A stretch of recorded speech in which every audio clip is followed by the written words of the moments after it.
Are you blind? How dare you touch my precious vase? Look at what you've done. You people are always careless with things you could never afford. Miss, are you okay? You should tell someone. I will.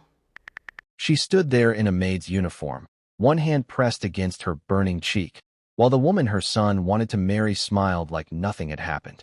In that moment, Eleanor Whitmore understood something no mother ever wants to understand. Her son was not just in love. He was walking blind into a life designed by someone else. And the saddest part was this. If Eleanor had arrived wearing pearls, diamonds, and her family name, everyone in that mansion would have bowed. But because they thought she was only the help, they showed her the truth. Before we dive deeper, let us know in the comments where you're watching from. We'd love to hear from you. And don't forget to hit that subscribe button so you never miss any of our upcoming videos. For 40 years, Eleanor Whitmore had been known as one of the quietest and most respected women in American private wealth. She was not the loud kind of rich. She did not chase cameras. She did not need magazine covers to confirm what banks, boardrooms, and politicians already knew. After her husband died, she took control of the Whitmore estate, protected the family companies, expanded their holdings, and raised her only son, Daniel, with the kind of discipline that money alone could never buy. Daniel was 30 years old, handsome, generous, and dangerously trusting. He had his father's charm and his mother's loyalty, but he did not have Eleanor's caution. He believed people until the very last moment. He forgave too quickly. He explained away warning signs. And when he met Madison Vale at a charity art reception in New York, all of those weaknesses became doors waiting to be opened. Madison was polished, graceful, and perfectly timed. She laughed at the right moments. She listened with gentle eyes. She made Daniel feel seen. Within 3 months, Daniel was different. He stopped asking his mother for advice. He canceled dinners. He became defensive whenever Madison's name came up. Old friends who questioned the relationship were pushed aside. Eleanor watched the change carefully, saying little, because she knew that a son in love rarely hears his mother's fear as love. He hears it as interference. So when Daniel told her Madison's family wanted to host her at their Connecticut estate before the engagement was announced, Eleanor smiled calmly and said she would be honored. But Eleanor did not go as herself. She went as someone nobody would respect. No jewelry, no designer coat, no driver at the front entrance. Just a plain gray cardigan, soft black shoes, a faded scarf, and the name Ellen Shaw. She told the service manager she was temporary help from the agency. The woman barely looked at her before saying she was late. That was the first answer Eleanor received. In that house, kindness was reserved for guests. Anyone below the staircase was expected to disappear. The Vale estate looked perfect from a distance. White columns, fresh flowers, clean windows, a fountain that moved softly in the morning light. But inside, the staff moved with the nervous speed of people who had learned that one mistake could become a public humiliation. Eleanor saw a young housekeeper corrected so harshly her hands shook for 10 minutes afterward. She saw a waiter apologize 3 times for placing a tray 2 inches too far left. She saw Madison's mother, Caroline Vale, walk through rooms like fear was part of the decoration. Then Eleanor saw Madison alone. Not with Daniel, not with guests, not with anyone worth impressing. Madison stood before a mirror, practicing her expression for Daniel's arrival. Tender smile, concerned eyes, soft surprise. She repeated them until they looked natural. Then she noticed Eleanor in the doorway, and the warmth vanished from her face. "Leave the towels and get out," she said. No embarrassment, no apology, just command. Eleanor lowered her eyes, left the towels, and walked away. The test was no longer about suspicion. It was becoming evidence. By noon, the house was tense. Daniel was expected at 1. Eleanor was told to carry tea toward the upstairs sitting room, where Madison would greet him. The hallway was narrow. Madison turned the corner quickly. Eleanor stepped aside, but the edge of her shoe caught the hem of Madison's dress. It was almost nothing. A small stumble. A cup slipped from the tray and broke on the floor. Before Eleanor could speak, Madison slapped her. Hard. The sound moved through the hallway like a verdict. Madison leaned close and whispered, "You people are always careless with things you could never afford." Eleanor kept one hand on her cheek and looked down. 2 staff members stood frozen behind her. Madison stepped over the broken cup and walked away, adjusting her earring. That was when one young maid whispered, You should tell someone. Eleanor looked toward the room where Madison had gone and said quietly, I will. Just not yet. When Daniel arrived, Madison became another woman.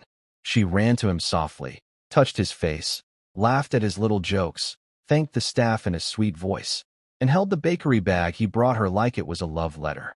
Daniel looked at her with complete trust. Eleanor stood near the service doorway, watching her son smile at the woman who had struck his mother less than 1 hour earlier. And for the first time that day, Eleanor's heart broke. Not because of Madison, because Daniel looked straight at her and did not know her.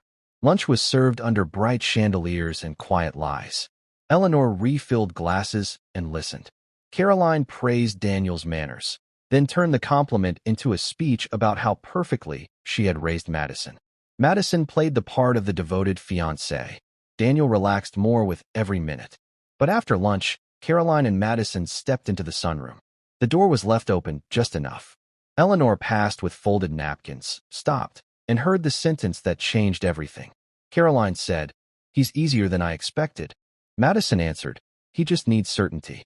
Give him certainty, and he'll give you anything. Then Caroline asked about Eleanor. Madison laughed softly and said, His mother is an obstacle with a timeline. Once we're married, we move her somewhere peaceful, somewhere far enough away that Daniel thinks it was his idea. Eleanor stood still. Her cheek no longer hurt. Something colder had taken its place. Then Madison said the words Eleanor would never forget. You don't take a key from someone holding it. You wait until they hand it to you. Eleanor walked away slowly, took her phone from beneath the apron, and sent one message to her estate manager. Bring the cars. Bring Mr. Hayes. 30 minutes. Then she returned to the dining room and continued serving water as if nothing had happened. 30 minutes later, 3 black SUVs came up the long driveway. Caroline saw them first and smiled, believing the Whitmore family had arrived to bless the engagement. Madison stood beside Daniel, one hand on his arm. Then the front door opened. Assistants entered. Lawyers entered. Senior household staff entered. Finally, Thomas Hayes, the Whitmore family counsel, stepped into the hall. Caroline moved toward him, but he passed her without greeting. He walked across the room and stopped in front of the maid in the gray cardigan. He bowed his head and said, Mrs. Whitmore. The room changed. Caroline gripped the back of a chair. Madison stepped backward. Daniel turned slowly, confusion draining from his face as Eleanor removed the scarf from her silver hair. She looked at Madison, then touched the side of her face where the slap had landed. Her voice was calm. Your fiancé hits harder than she thinks. No one spoke. Eleanor did not shout. She did not insult. She simply called the staff forward one by one. The young maid described the slap. The waiter described the threats. The housekeeper described the way staff were treated when guests were not around. Then Eleanor played the recording from the sunroom. Madison's own voice filled the room. Daniel listened to every word. By the end, he was no longer looking at the woman he planned to marry. He was looking at his mother. Daniel walked toward Eleanor slowly. His eyes were wet. He dropped to one knee and said only one word. Mom. Eleanor looked down at him, and for the first time all day, her strength almost cracked. But she did not rescue him from the lesson. Not yet. Love had blinded him. Truth had to wake him. Madison finally found her voice. It came out softer than before, smaller, almost wounded. She said Daniel's name like she was the injured one. She stepped toward him slowly, but Thomas Hayes moved first, placing himself just enough between them to make the message clear. Madison stopped. Her eyes moved from Thomas to Eleanor, then back to Daniel. You know me, she said. You know what we had. Daniel did not answer. That silence frightened her more than anger would have, because anger could be argued with.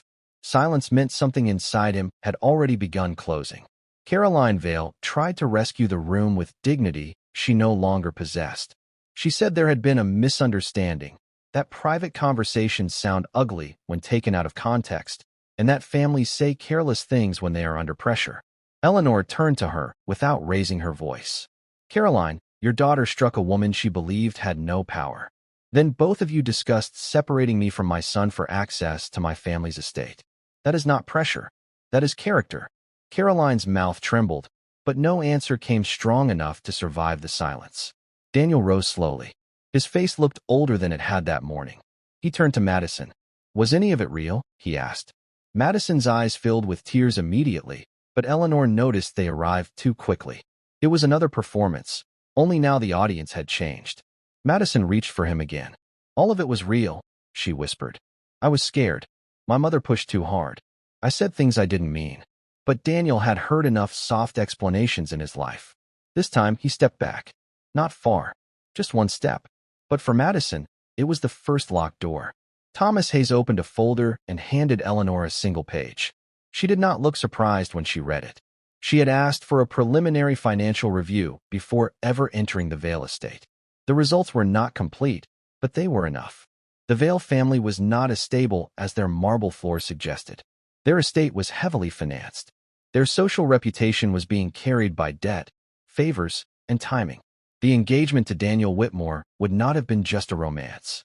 It would have been a rescue plan wrapped in champagne and flowers. Eleanor did not announce every detail. She understood the difference between truth and cruelty, but she said enough for the room to understand. The Whitmore office will review every financial instrument connected to this property. If any terms have been violated, they will be enforced. Caroline sat down as if the air had left her body. Madison stared at Eleanor with a hatred she no longer tried to hide. Daniel saw that look. It was quick, but it was real. In that single glance, he saw the woman from the hallway, not the woman from the gallery. That afternoon did not end with shouting. It ended with paperwork, quiet exits, and the kind of shame that does not need witnesses to feel public. Eleanor left through the front door, not the service entrance. Daniel followed her outside, but stopped near the steps. For a moment, neither of them spoke. The sky had turned gray over the estate, and the fountain kept moving as if nothing had happened. Daniel said, I don't know how to fix this. Eleanor looked at him and answered, Good. That means you finally understand that something broke. In the car, Daniel sat across from his mother like a man waiting for sentencing. Eleanor looked out the window for several minutes before speaking. For 12 months, you will step back from the Whitmore board. You will not sign contracts. You will not represent the family office. You will work under estate operations and report to management like every other trainee. Daniel looked stunned, but he did not argue. Eleanor continued, You will learn what our name means to the people who depend on it. Not from above, from the ground. Daniel lowered his head. Do you hate me? Eleanor turned to him then, and the question hurt more than he knew. No, she said. That is why I am doing this. He wiped his face quickly, ashamed of the tears. Eleanor's voice softened, but only slightly. I warned you, and you heard control. Your friends warned you, and you heard jealousy. The staff suffered in front of you, and you saw manners because Madison showed you the version she wanted you to see. You must learn to see people clearly before you are trusted with power. The first week at the Whitmore estate nearly broke him. Daniel had grown up there, but he had never truly understood the machine beneath the beauty. He learned that flowers did not simply appear in vases. Linen did not clean itself. Heating a house of that size required planning, money, labor, and people willing to answer emergency calls at midnight. He learned names he should have known years earlier. He learned how many workers had children in college, sick parents, second jobs, and quiet fears about losing employment. Every day carried a lesson his privilege had hidden from him. Eleanor watched from a distance. She did not hover. She did not praise him for doing ordinary work. When he arrived early, she said nothing. When he stayed late, she said nothing. When he apologized to an older groundskeeper for never learning his name, Eleanor heard about it from someone else and kept it to herself. She knew growth that is watched too closely can become another performance. Daniel had performed enough without realizing it. Now he needed to change when nobody was applauding. Meanwhile, Madison Vale did not disappear immediately. People like Madison rarely accept defeat, while there is still a corner of sympathy left to exploit. 3 days after the confrontation, Daniel received a letter written in her careful handwriting. She admitted to fear, pressure, confusion, and insecurity. She said she loved him. She said Eleanor had humiliated her. She said every woman makes mistakes when fighting for the man she loves. Daniel read the letter twice. Then he carried it to his mother's office and placed it on her desk. Eleanor did not open it. What do you want to do with it? She asked. Daniel looked at the envelope for a long moment. Nothing, he said. It was the first answer that gave Eleanor hope. Not because he was angry. Anger fades. He was beginning to recognize the pattern. Madison was not asking for forgiveness. She was asking for the story to be rewritten with herself as the wounded person. That had always been her gift. She could turn exposure into injury, cruelty into emotion, calculation into fear. Daniel finally saw the shape of it, and once a person sees a pattern clearly, it becomes harder to fall asleep inside it again. But Madison had one more move. A week later, rumors began moving through familiar circles. Not loud rumors, carefully placed ones. Eleanor Whitmore was controlling. Daniel had been pressured. Madison had been embarrassed by an older woman who never wanted to share her son. Caroline Vale repeated the story over lunch with the right people. Madison cried privately in front of the right women. The goal was simple. If they could not recover the engagement, they could damage Eleanor's reputation and make Daniel question his own judgment again. Eleanor did not respond at first. Silence had always been one of her sharpest tools. But this time, silence was not emptiness. Thomas Hayes was gathering records. Former staff members from the Vale estate began answering calls. One had been fired after refusing to work unpaid hours. Another had left after Caroline accused her of theft without evidence. A former driver remembered Madison screaming at him in a parking garage, then smiling minutes later when Daniel called. The pattern grew larger. What happened to Eleanor was not a single accident. It was a private culture. Daniel asked to hear the accounts himself. Eleanor hesitated, then allowed it. One by one, people told him what he had not seen. A waitress from a benefit dinner said Madison once mocked an older volunteer after learning she shopped at discount stores. A former assistant said Madison kept notes on Daniel's habits, preferences, fears, and family tensions. Not romantic notes. Strategy notes. Daniel sat through every interview without interrupting. By the end of the third one, his hands were clenched so tightly his knuckles had gone white. That night, Daniel drove to the apartment of his oldest friend, Nathan Brooks, the first person who had warned him about Madison.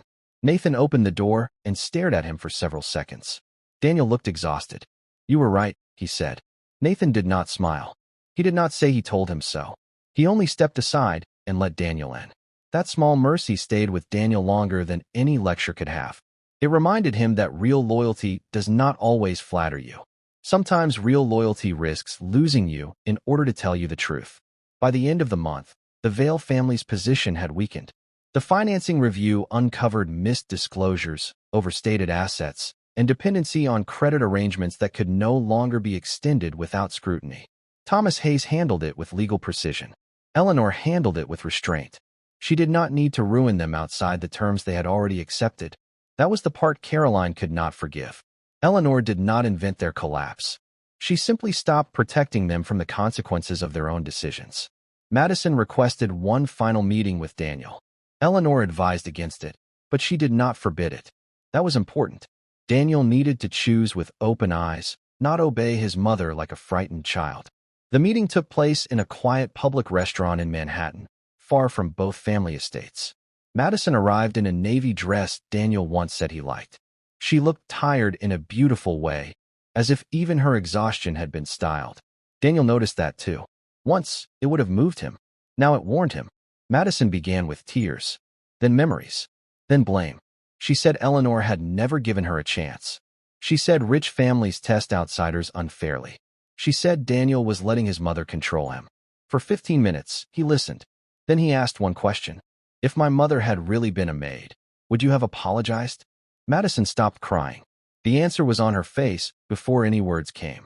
Daniel stood, placed cash on the table for the coffee he had not finished, and said, "That is what I needed to know." When Daniel returned home, Eleanor was in the library, reading beside the window. He stood at the doorway like he had when he was a teenager in trouble. "I met her," he said. Eleanor closed the book. And Daniel swallowed. "She still thinks the only thing she did wrong was get caught." Eleanor nodded once. It was not victory. It was grief with a clean edge. Daniel sat down across from her. For the first time in months, he did not defend Madison. He did not defend himself. He simply said, "I'm sorry I made you prove it." Eleanor looked at him for a long time. "I did not disguise myself because I wanted to win," she said. "I did it because I was afraid that if I came as your mother, they would lie beautifully. But if I came as someone they believed had no value, they would tell the truth without knowing it." Daniel nodded slowly. He finally understood. The disguise had not created the cruelty. It had removed the reason to hide it. That understanding became the beginning of Daniel's real punishment, because regret is heavier when nobody is shouting at you. He began noticing things he had once missed. The way some wealthy guests spoke to drivers without eye contact. The way certain donors smiled at board members but ignored the staff carrying food. The way politeness often followed power instead of character. Daniel had lived around money his whole life, but now he was learning the moral distance it could create when no one challenged it. Eleanor also changed in ways she did not announce. She reviewed staff protections across every Whitmore property. Anonymous reporting lines were strengthened. Vendor contracts were updated to include conduct requirements. Domestic workers, temporary staff, drivers, caterers, cleaners, and assistants were given clearer channels to report abuse without risking immediate retaliation. When Thomas Hayes asked whether the new policies were because of Madisonville, Eleanor said, "No, they are because Madisonville was not unusual enough." That sentence stayed with Thomas. It also became the quiet foundation for everything Eleanor did next. She understood that the problem was larger than one failed engagement. Madison had been cruel because she believed status protected her. Caroline had encouraged it because she believed appearances mattered more than decency. Daniel had missed it because love had made him comfortable with selective blindness. And Eleanor, powerful as she was, had needed a disguise to hear what ordinary workers heard every day. 3 months later, the Vale estate was listed for private sale. By then, Caroline's social circle had thinned. Invitations slowed. Calls went unanswered. The people who once praised her taste now spoke of her with careful distance. Madison tried to rebuild her image through charity events, but the wrong whispers followed her. Not wild scandal. Something worse in her world, loss of trust. She could enter a room, but she could no longer control what the room believed about her. Daniel did not celebrate when he heard. He was repairing a storage building roof with 2 maintenance workers when someone mentioned it.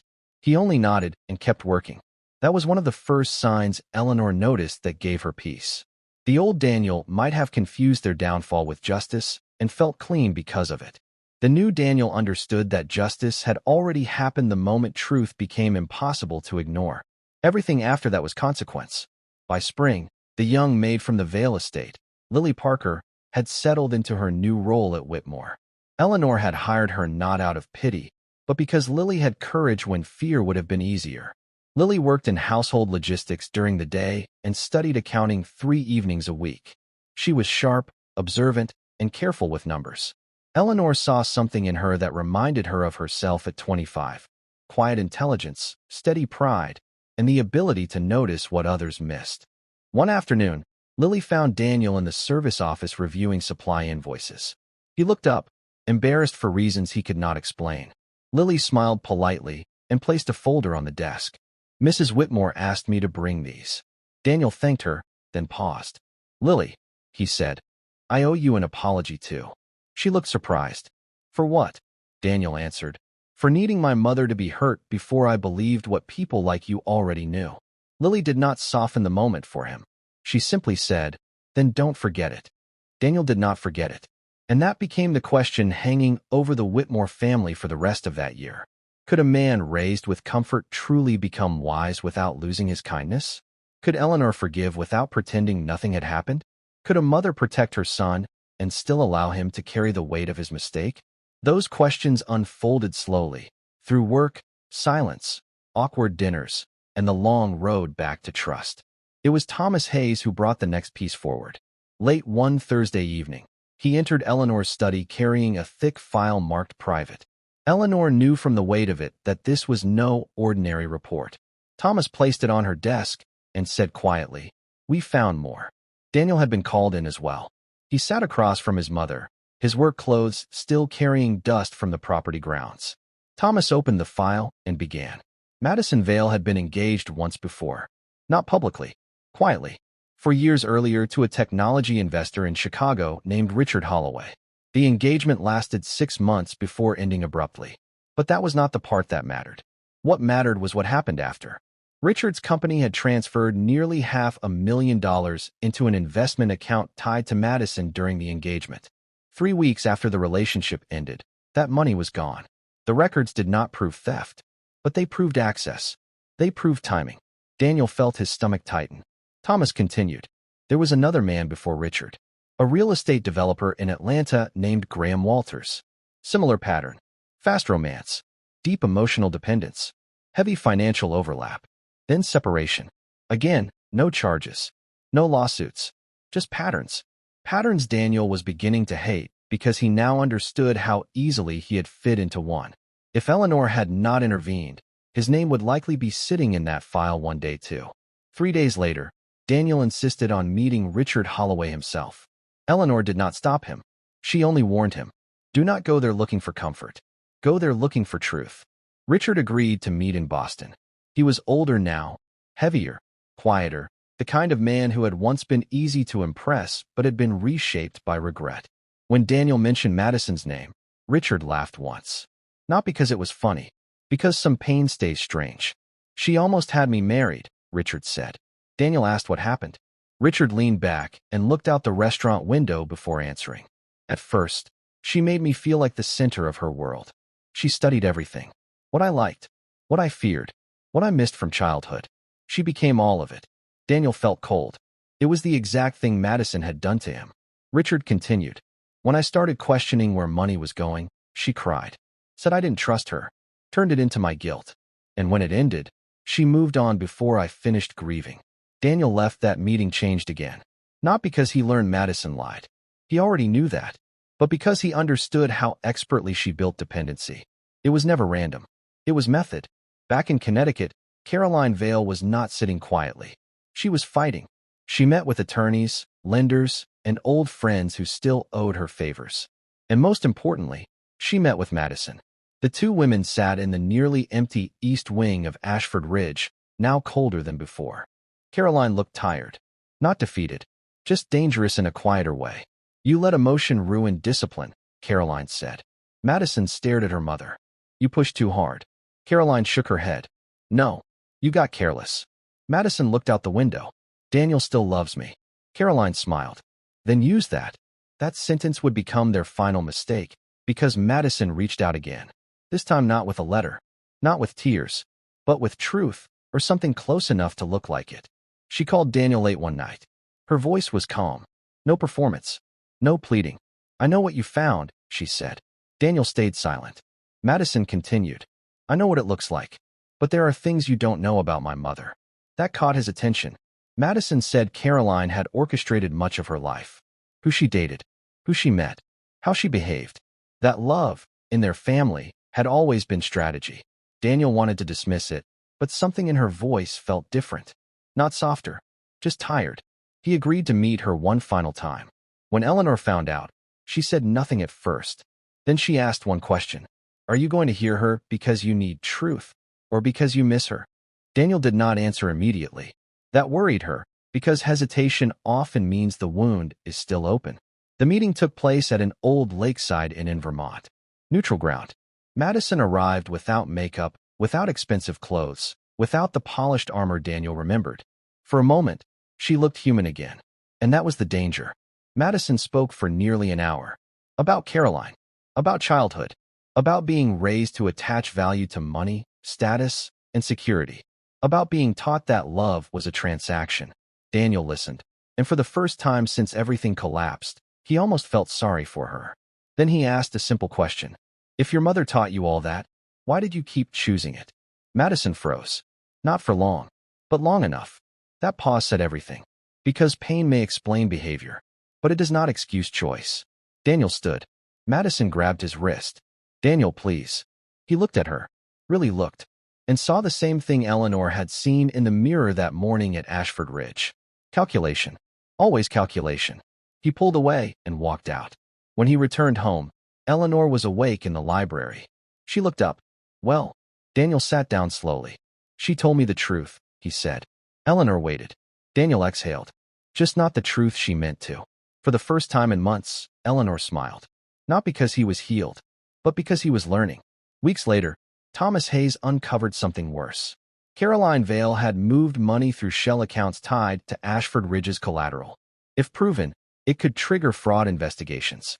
Eleanor reviewed the evidence carefully. She could have pressed forward aggressively. She could have ended them completely. But she chose something else. She gave Caroline one offer. Sell the estate. Repay what was owed. Walk away quietly. Or face public litigation. Caroline called her personally. Her voice was sharp. "You're destroying us." Eleanor answered calmly. "No. I'm removing my support. There's a difference. Ashford Ridge sold within 60 days at a loss. Caroline moved into a smaller property in Maryland. Madison disappeared from most social circles, but not completely. Because people like Madison rarely vanish. They adapt. They re-enter. They rebuild. And Eleanor knew that.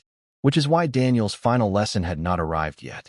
One morning, nearly 10 months into his training, Eleanor handed Daniel a file. Inside was a proposal. A merger opportunity. Large. Complex. Profitable. The lead negotiator was a woman named Claire Donovan. Claire Donovan was brilliant, respected, and sharp. Eleanor watched Daniel carefully. "This will be your deal," she said. Daniel looked up. "Mine." Eleanor nodded. It was the first real trust she had given him since everything happened. But Eleanor was not just testing his business judgment. She was testing whether he had learned the deeper lesson. Could he see character clearly now? Could he separate charm from truth? Could he recognize sincerity without needing disaster to teach him? Daniel took the file, and for the first time in nearly a year, Eleanor saw something in him that had been missing. Not innocence, not arrogance, discernment. And that, she knew, was far more valuable than either. But neither of them knew then that Madison Vale was not completely finished with the Whitmores. Some people walk away from humiliation and rebuild quietly. Madison was not one of those people. Humiliation, to her, was not a lesson. It was a debt, and debts, in her mind, had to be repaid. For weeks after Ashford Ridge was sold, Madison stayed invisible. No public appearances, no social gatherings, no interviews. To most people, it looked like retreat. To Eleanor Whitmore, it looked like patience. She had seen enough of Madison to know that silence from someone like her was rarely surrender. Daniel Whitmore, meanwhile, was changing in ways that could not be faked. His hands had grown rough from work. His posture had changed. He listened more than he spoke. He no longer walked into rooms expecting comfort. He noticed details now. Claire Donovan was unlike anyone Daniel had dealt with before. She was 36, direct, respected in financial circles, and impossible to impress with family names. She ran Donovan Capital with precision and had built her reputation through discipline, not inheritance. When Daniel met her for the first negotiation in Chicago, he expected resistance. Instead, he found clarity. Claire did not flatter him. She challenged him. She questioned every number, every projection, every assumption. At the end of their first meeting, she said, "Your mother has instincts. I'm trying to see if you've inherited any." Daniel respected her immediately. Eleanor paid attention to that. Not because Claire was part of some secret plan, but because Claire represented something Daniel needed to learn. A relationship built on honesty feels very different from one built on performance. Claire never adjusted herself to please him. She did not study him for advantage. She did not offer softness where truth was required. And Daniel, without realizing it, was beginning to trust that kind of strength. Then Madison made her move. It began with a leak. Private Whitmore merger details appeared anonymously in a financial gossip column. Nothing illegal, but enough to create pressure. Enough to shake investor confidence. Enough to suggest internal weakness. Thomas Hayes immediately began tracing the breach. Daniel reviewed every access point. The list was small, very small, and then they found it. A burner email account connected to a private investigator hired 3 weeks earlier. The client was Madison Vale. Daniel stared at the report in disbelief. "She's still doing this," he said. Eleanor's face remained still. "No," she said. "She's escalating." Madison was no longer trying to recover love. She was trying to regain control. Thomas uncovered more. Madison had been following Daniel's public meetings, learning schedules, and watching who he met. When Thomas mentioned Claire Donovan's name, Eleanor's eyes narrowed. That was the first moment she understood the real target. Not the merger, Claire.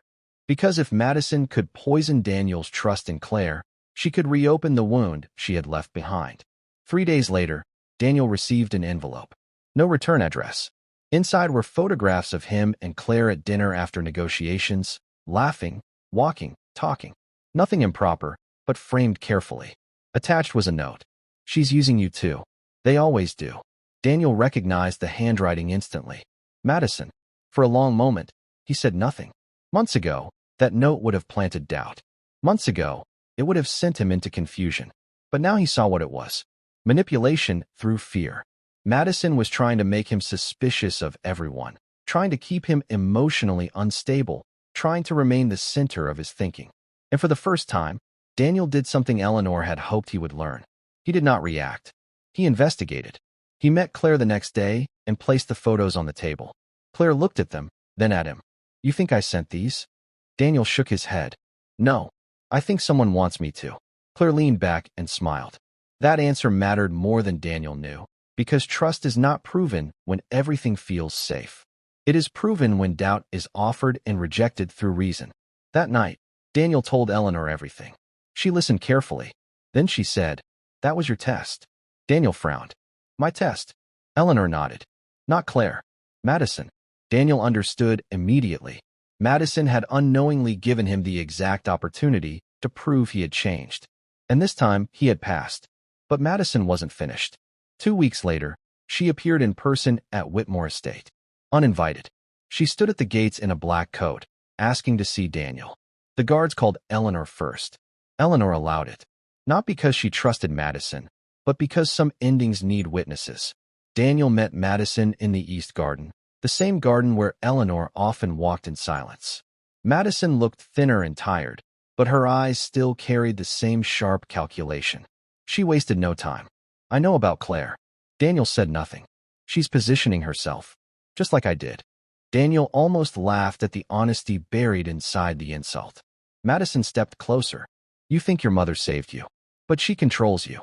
She decides who gets close." Daniel looked at her for a long time, then said quietly, "No, she warned me. I ignored her."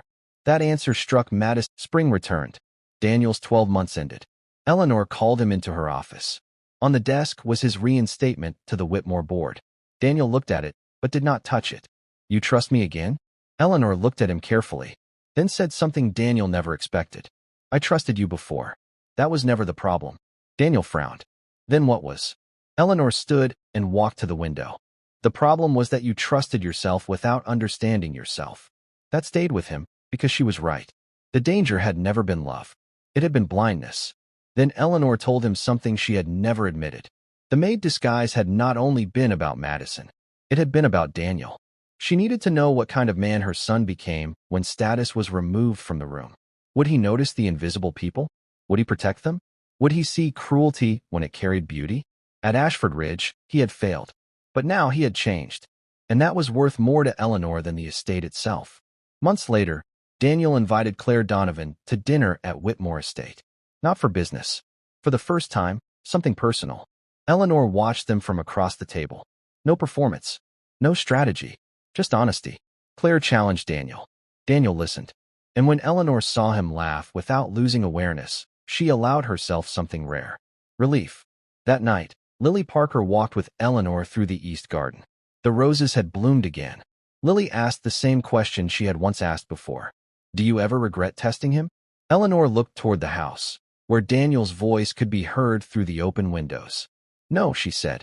Lily asked why. Eleanor answered slowly. "Because love without truth is just dependency wearing beautiful clothes." Lily thought about that, then asked one final question. "And what about trust?" Eleanor smiled faintly. "Trust isn't built by being right. It's built by surviving the moment you realize you were wrong." Inside the house, Daniel looked out the window and saw his mother in the garden. For the first time in a long time, he understood what she had protected. Not just money, not just legacy, but him. And that understanding changed everything. Some people think power is about controlling rooms. Eleanor Whitmore knew better. Power is seeing clearly when emotion clouds everyone else. Power is patience. Power is restraint. And sometimes, power is dressing like someone nobody notices, just to find out who people really are. So tell us, if you were Eleanor Whitmore, would you have tested your son's fiancée the same way? And would you have forgiven Daniel as easily as she did? Let us know in the comments below. And if this story moved you, subscribe for more unforgettable true-style stories of family, betrayal,